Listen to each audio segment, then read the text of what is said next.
Chicken বা mutton biryani তো প্রায়ই খাওয়া হয়, তবে একবার এইভাবে ইঁচড় চিংড়ি বিরিয়ানি ট্রাই করে দেখতে পারো। মোগলাই ও বাঙালি ফিউশনের এই বিরিয়ানি আশা করি তোমাদের হতাশ করবে না। তো চলো তৈরি করি। আমি দুটো ছোট ছোট ইঁচড় নিয়েছিলাম। ইঁচড়গুলো আমি এভাবে কেটে নিয়েছি। দেখো, আলুও কেটে নিয়েছি। বিরিয়ানিতে আলু না হলে চলে বলো? অন্যদিকে আমি 300 গ্রাম বাগদা চিংড়িকে নুন হলুদ মাখিয়ে রেখে দিলাম। এবারে ইঁচড় ও আলুকে আমি সামান্য নুন দিয়ে অল্প ভাপিয়ে নেব। ভাপানো হয়ে গেলে জল ঝরিয়ে ইঁচড় ও আলুর মধ্যে হলুদ মাখিয়ে নেব। এবারে আলু ভেজে তুলে নেব, আর ওই একই তেলে ভেজে নেব ইঁচড়। এই যে আলু আর ইঁচড়গুলো ভাজা হয়ে গেছে, এবার ওই একই তেলে ভেজে নেব চিংড়িগুলোকে। এবার ম্যারিনেশন করে নেব। ম্যারিনেশনের জন্য নিয়ে নিলাম 3 টেবিল চামচ টক দই, স্বাদ মতো নুন। নুনটা একটু বুঝেই দিও। এবারে একে একে দেবো 1 চা চামচ হলুদ গুঁড়ো, আমি কোনো রকম ফ্রুট কালার ব্যবহার করছি না। 1 চা চামচ জিরে গুঁড়ো, 1/2 চা চামচ গরম মশলা, 1 চা চামচ কাশ্মীরি লঙ্কা গুঁড়ো, 1 টেবিল চামচ আদা বাটা, 1 টেবিল চামচ রসুন বাটা, 1 টেবিল চামচের একটু বেশি বিরিয়ানি মশলা।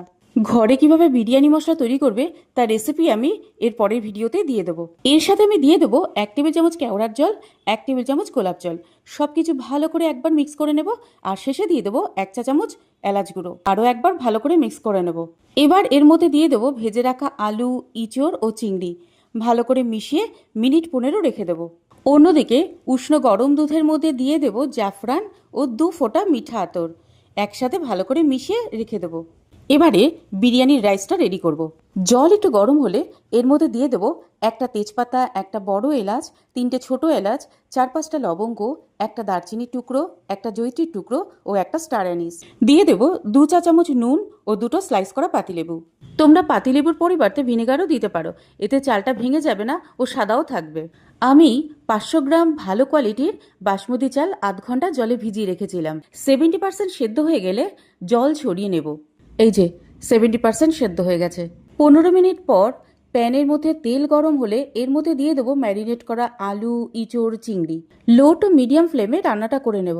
যেহেতু আগে থেকে আমি আলু, ইঁচড় ভাপিয়ে ভেজে নিয়েছিলাম, তাই খুব একটা বেশি সময় লাগবে না। এর মধ্যে দিয়ে দেবো বেরেস্তা, আর বেরেস্তা দিয়ে কিছুক্ষণ নাড়াচাড়া করে এর মধ্যে দিয়ে দেবো ধনেপাতা কুচি।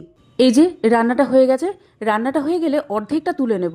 বাকি অর্ধেকটা ইঁচড়, আলু, চিংড়ির ওপর দিয়ে দেবো বিরিয়ানির ভাতটা।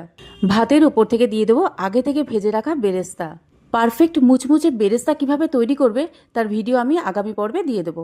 এরপর জাফরান, দুধ আর মিঠা আতরের মিশ্রণটা আমি ওপর থেকে দিয়ে দেবো। এরপর দিয়ে দেবো ধনেপাতা কুচি। তুলে রাখা আলু, ইঁচড়, চিংড়ি দিয়ে আমি সেকেন্ড লেয়ারিংটাও একই রকমভাবে করে নেব। আমি 2টো লেয়ার করেছিলাম, তাই আবার ওপর থেকে ভাতটা দিয়ে কভার করে দেব। একই রকমভাবে দিয়ে দেব বেরেস্তা, 1 টেবিল চামচ দুধ, মিঠা আতর, জাফরানের মিশ্রণটা, কেওড়া জল 1 টেবিল চামচ, গোলাপ জল 1 টেবিল চামচ, ধনেপাতা কুচি ও 1 টেবিল চামচ ঘি ও 1.5 চা চামচ বিরিয়ানি মশলা। এবারে অ্যালুমিনিয়াম ফয়েল দিয়ে ঢেকে দমে বসাবো 20 মিনিটের জন্য। 20 মিনিট পর এই যে দেখো বিরিয়ানি একদম রেডি। দেখো কতটা ঝরঝরে হয়েছে। এবারে আমি একটা প্লেটের মধ্যে সার্ভ করে নিলাম। তোমরা একবার এই পদ্ধতিতে ইঁচড় চিংড়ি বিরিয়ানি রান্না করে জানিও তোমাদের কেমন লাগলো।